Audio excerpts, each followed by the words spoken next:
Also, best ways for you guys to stay up to date with everything that we're going to be watching and reviewing here on this channel is to go to netflix.com/ctfxc. The link's right here on the screen and in the description below. It's a really cool way for you guys to check out some of the movies we're talking about, and it's also just really fun to browse around. You can check out TV shows, movies, whatever you want. Hey, and welcome to another edition of MJSiebolt Cinema. That's right, folks. Your guide to all the best and worst films covered by CTFXC Cinema Club. Alright, and today's movie we're reviewing is going to be, and I will just find it here for a second, is Wet Hot American Summer. My God, the cast of actors in this film. Incredible! You have actors that have been on Scrubs, Law and Order Special Victims, Frasier's brother, David Hyde Pierce, even played in this. Like, it's amazing. Jenny Garfello from Saturday Night Live. You have Margaret Moreau. You have a cast of actors. Molly Shannon, who played the annoying ambulance driver in Scrubs. I believe it was season 3. It's like, oh my God, this is such an amazing cast of actors, but yet such a dumb, stupid movie. It was stated, and I forget where I read it, that this movie was not highly acclaimed. I can see why. Number one, it takes place in the 80s, which, oh my God, watching this film, I realize how old I am. I was an 80s child. I was a 90s high schooler. But oh my God, I want to scream. Because it is such a stupid movie. All they think about is sex, sex, sex, sex, sex. And it's like, really? Seriously?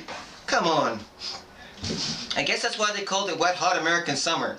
I mean, being this a 2001 movie, there wasn't a whole lot to the imagination. And what makes it even worse is some of the scenes were just downright stupid. And I mean stupid.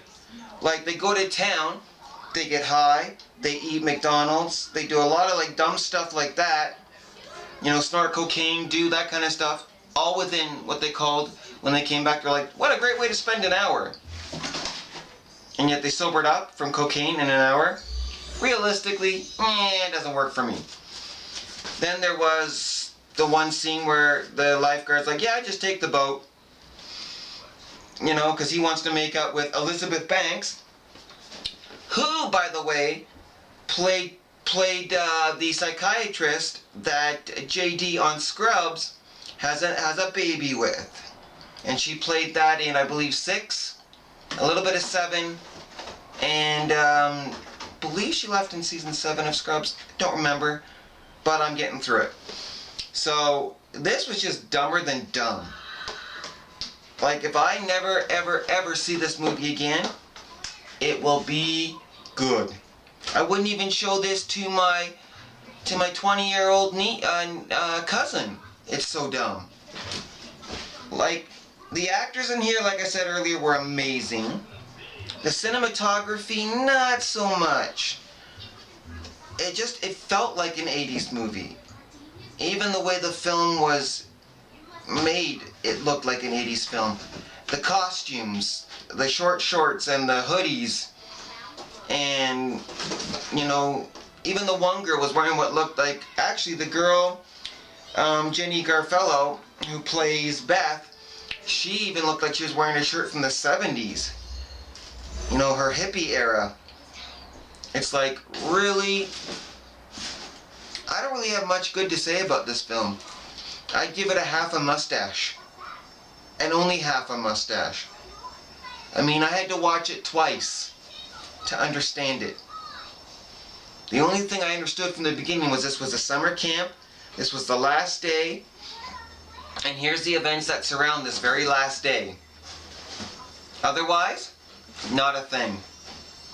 I mean, who in their right mind as a camp leader would leave a group of kids on a raft heading towards what I believe was rapids to catch another guy who's also a camp leader who ditched that group which that leader's leaving from?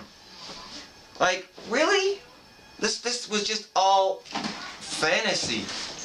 And when in a summer camp for what looked to be teenage 12 to 18 year olds, would you ever see this much makeout, this much sex, this much anything? It didn't work for me. I mean, there was a lot of really good actors in this film. Some of them I recognized, but I didn't know the names of them.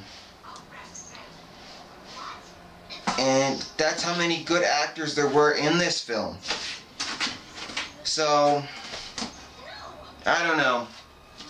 For me, like I said, half a mustache, and that's where I call it. So that's my review of A Hot, Wet American Summer, and I hope to catch you on the flip side.